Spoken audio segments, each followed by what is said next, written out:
Hi, welcome to Managerial Economics, the online version.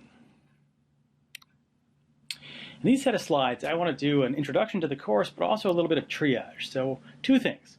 First, a description of the course content, trying to answer the question, should I take this course? And of course, the answer is yes. But secondly, I want to do a discussion of how the online section will work, try to answer the question, should I take the online version? And the answer there is maybe. So first, the course. What is the course? Well, it's an MBA level course in managerial economics. And the goals of the course are to provide you with, well, an understanding of aspects of microeconomics that are relevant to managerial practice. I also want to get you some specific tools related to pricing, the competitive environment, and more. There are really four broad topics in this half-semester course. The first topic I would describe as fundamentals, but it really is the building blocks of supply and demand. And so we start with consumer theory in the first module, and that gets us to the theory of demand, or the demand curve. And there we also talk about the elasticity of demand. In the second module, we talk about the producer. So we talk about costs and scale and market structure, and we build to the theory of perfect competition, which means we put supply together with demand, and we do some analysis of competitive markets.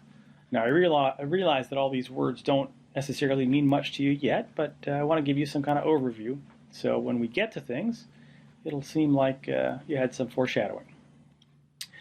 The second major part of the course I would call pricing with market power. It's the middle part of the course.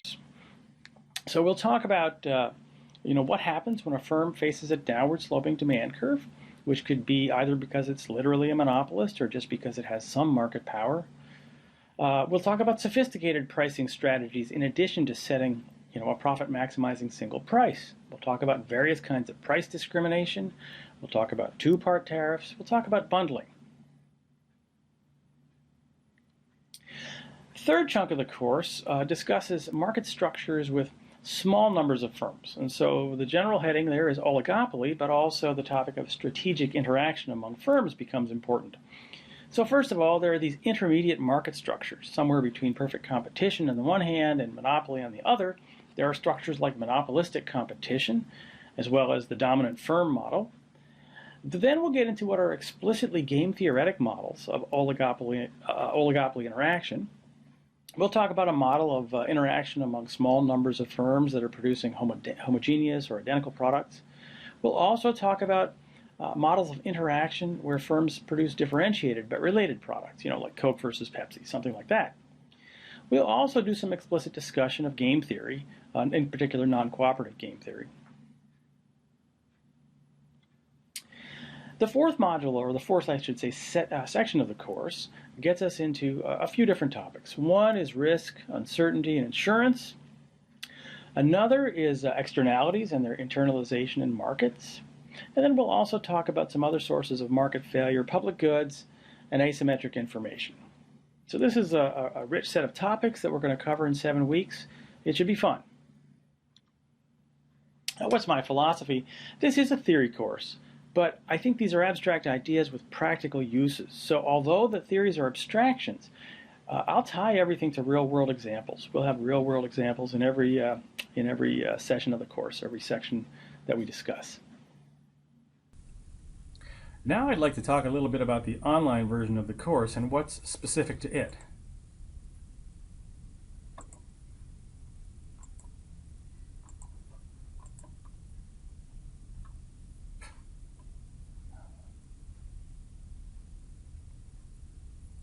Now I'd like to talk a little bit about the online version of the course and what's specific to it. The online version is new in 2013, so in some ways you're beta testers taking this course. But let me just say that the online version has the same content as the face-to-face version, and I have the same learning expectations through this course as I would and as I do through the face-to-face version. There is a difference though. There's a different set of tools and I think a different experience for the student. First of all, lectures, which have traditionally for the part-time students been delivered as 3 hours and 20 minutes long into the evening, when we're all quite tired, well, instead of that, the lectures are divided, or they're presented as slides with audio, and they're online. It's not 3 hours and 20 minutes in one stretch. Instead, it's broken into chunks of 10 to 30 minutes apiece, with quizzes after each one so you can see how you're doing. Now, in addition to those, there are weekly problem sets, as there always are in courses like this, which you'll do on your own and then hand in online. And then there are weekly group problem sets that you'll do with your group using Google Hangout. So in groups of 4, you'll work these things out together. It's just one problem per week, essentially. Finally, there are 2 in-person proctored exams. So that's a traditional face-to-face experience that requires you to come to campus. Now, what are the benefits of online? Well, first of all, flexibility. I mean, it seems enormously beneficial not to need to be here for 3 hours and 20 minutes a particular night each week. So that's a benefit. But it's not that it's a huge time saver. It's not as though taking the online version, except for the time saved, literally driving here, there's not really going to be much of time saving, because there's still all the studying and reading the textbook and viewing the lectures, taking the quizzes, doing the problem sets and so forth. All that stuff takes as much time in any version. So if you don't have the time to allocate to a face-to-face version, you don't have the time to take the online version either. So don't do this if you think that you can do it on the quick. But there is this enormous benefit in that you can control how you consume the lecture. You can take it in small chunks. You can rewind and look again at things that didn't make sense. Of course, you should also look at the textbook before and during and after if you're having trouble getting things to make sense. But the lectures themselves are available for you to fast forward, rewind, consume any way that you find suitable. Now, having said that, and there is a lot of flexibility, still the course does have weekly requirements. So there's a set of things that needs to be done each week for you to move forward and get credit. What about interaction in the online version? I think there's a fair bit of interaction, but it takes these following forms. First of all, of course, there's the interaction with the material. I don't just mean that in the vague sense that your mind gets wrapped around stuff, but there are now these quizzes after each mini lecture. I'm really excited about that as a feedback tool. In the past, what we've had is a weekly problem set, so you don't really get any feedback about whether you're getting it till over a week after you first learn the material. Here, you'll get a quiz that you could take immediately after learning each module. So that gives you some feedback about whether you're getting it. And if you're not getting it, you can go back and make sure you are getting it. So that's kind of cool. Now, secondly, interactive, in terms of interactivity, I guess, there are these group problem sets. Again, it's one problem typically, which you work with your group, and you set up a time to meet for roughly an hour, perhaps less, with your group using Google Hangout. And so there's some interaction there, and I think that'll be quite valuable. I mean, it's really useful to talk about material. In order to really understand things, or I should say, in order to talk about things intelligently, you really have to understand them. So it's quite a useful learning tool. In some ways, it's like a class discussion, but much more engaged because you're in a group of 4 and you'll all be participating. A third form of interaction is that, if you're confused about stuff, if you tried to watch the lecture and read the textbook and something's still not making sense to you, you can send me a question. There's a little spot in each module at Moodle that says send questions about this week's material to Joel. What I'll do is I'll collect those questions, and then when I prepare my weekly online review session, I'll create that online review session to be responsive to what it is that people are interested in. So that's the fourth form of interaction here, the weekly online review session, where I produce, again, a customized hour-long or however long it takes session that speaks to what people are concerned about this week. Finally, I have online real-time office hours. I'll do that using Google Hangout. That tool can accommodate up to a dozen or so at a time. In the past, I've never had more than 2 or 3 people show up at my office hours at a time, so the tool should be fully adequate. But that's a way that we can interact to answer questions.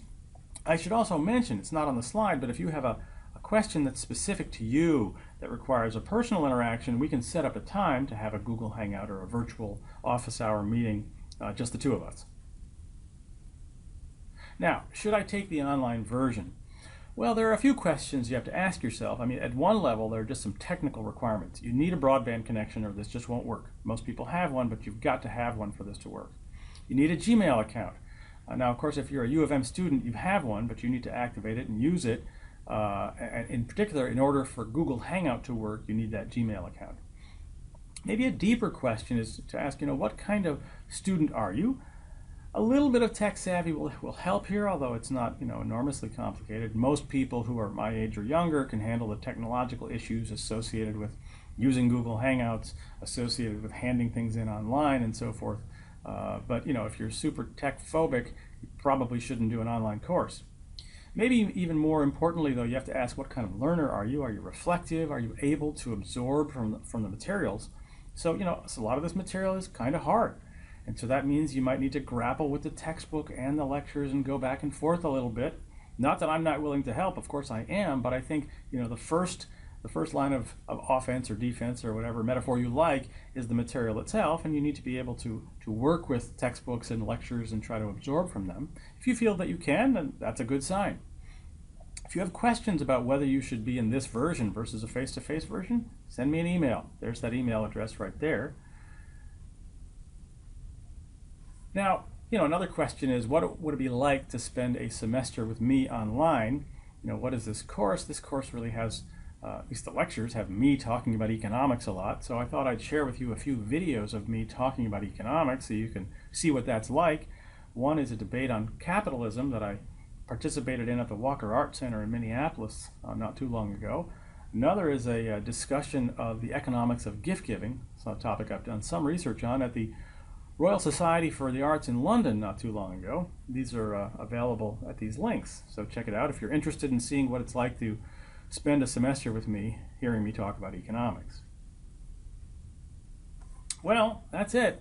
Let's look forward to seeing you in the course, both, I guess, metaphorically, but also literally.